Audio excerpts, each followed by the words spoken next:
You were just watching, Ben and Holly.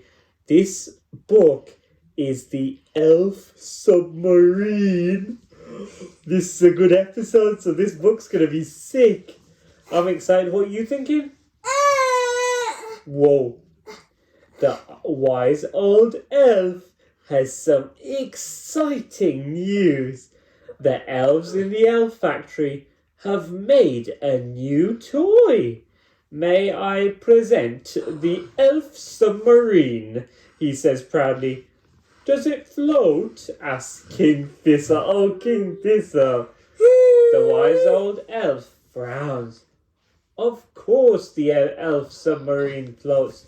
We carefully chose this day to test the submarine, he replies, because there are no other boats on the lake. Oh, Ben and Holly feel very sorry for Mr. Red. Oh, wait a second. Suddenly,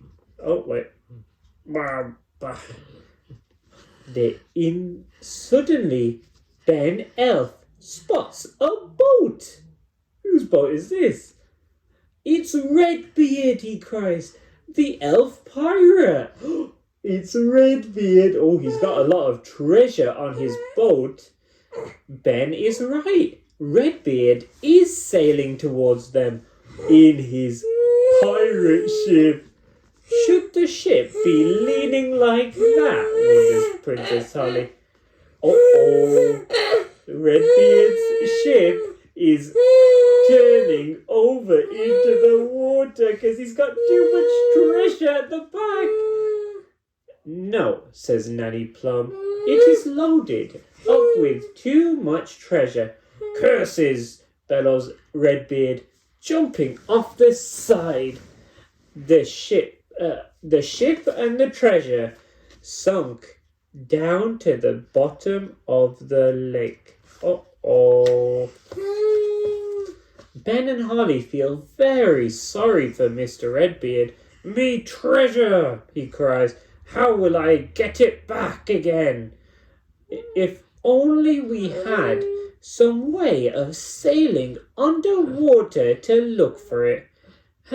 Sighs King Thistle. Uh-oh. Don't you know you're looking at a submarine? The submarine is a boat that goes under the water, don't you know? Ben looks at the elf submarine. It is just the thing for rescuing pirate treasure. Captain Redbeard, says King Thistle, our submarine is at your service. I'll be needing a crew, says Redbeard. So Mr. Elf, Nanny Plum, Ben and Holly all climb aboard. Ooh, the elf submarine sets sail. Mr. Elf, bellows Redbeard, steer the submarine. Aye, aye, says Mr. Elf. Ben and Holly, adds Redbeard, wind up the engine. Aye, aye, says Ben and Holly. What shall I do? Wonders Nanny Plum. Redbeard grins. You just sit there and look pretty, my little mermaid. Ugh, says Nanny Plum. Uh-oh. Nanny Plum's a little annoyed. Mr. Elf has a tale to tell as he steers the submarine. I used to be a sailor, he sighs, but I'm not anymore. Why not? asks Redbeard. Mr. Elf's voice is just a whisper. Big Bad Buddy. Uh-oh. Big Bad Buddy is the biggest, most giganticest fish the world has ever seen. He's eaten 9 of Dad's boats, explains Ben. Redbeard gasps. Big Bad Barry sounds very bad and big after all. Uh-oh. What's going to happen next in the book? The elf submarine dives down to the bottom of the lake. It's so pretty, cries Holly. Ben looks through the porthole, which is a name of a window for a boat. Yeah, did you know that? Suddenly he sees it, Redbeard's boat, and all of his treasure. A shadow falls over the submarine. It must be a big underwater cloud, decides Ben. Captain Redbeard shakes his head. You don't get clouds underwater. Shiver me timbers, he cries. It's a fish. Mr. Elf turns pale. It's not a cloud. It's not just a fish. It's Big Bad Barry. He's swimming towards Redbeard's boat. No, thunders Redbeard. Me treasure. Uh-oh. Too late. Big Bad Barry swallows the whole ship just like it was a grape.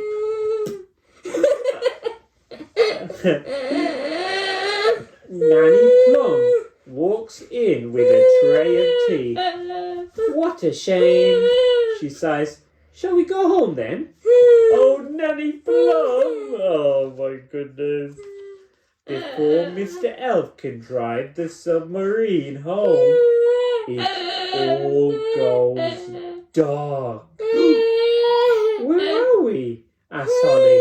I'll shave me beard off if there's not something fishy going on, says Redbeard.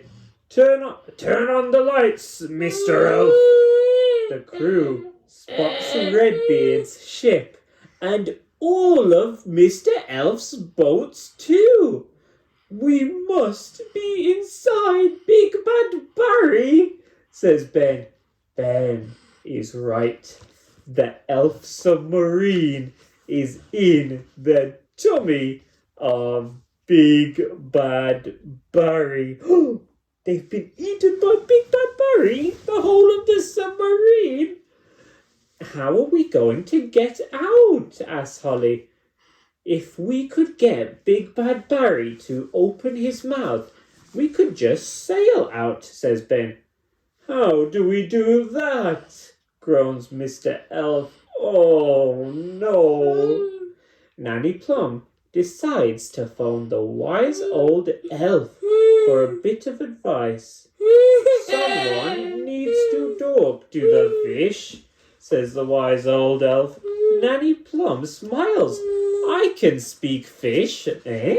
She can talk to fishes now. Good, replies the wise old elf. Tell Big Bad Barry a joke to make him laugh. Oh, everybody climbs back into the elf submarine. Nanny Plum tries to think of a good fish joke.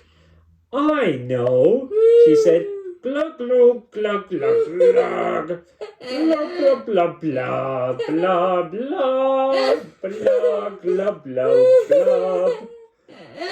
Oh, a deep rumble shakes the elf submarine. Big Bad Barry is starting to chuckle. Oh my goodness, I think he liked the joke, whispers Nanny Plum.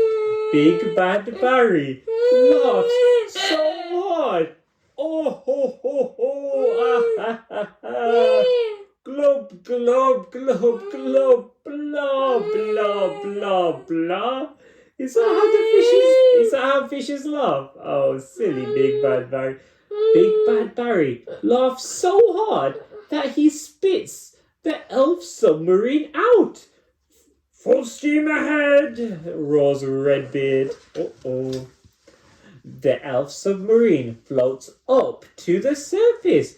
We did it, shouts Ben, opening the lid and climbing out. Hooray, cheer King Thistle and Queen Thistle. It's a shame that the treasure's lost, says the wise old elf. It's not lost, replies Redbeard. I know where it is. The captain flashes a piratey grin. No one will ever find his treasure in the belly of Big Bad Barry. The end.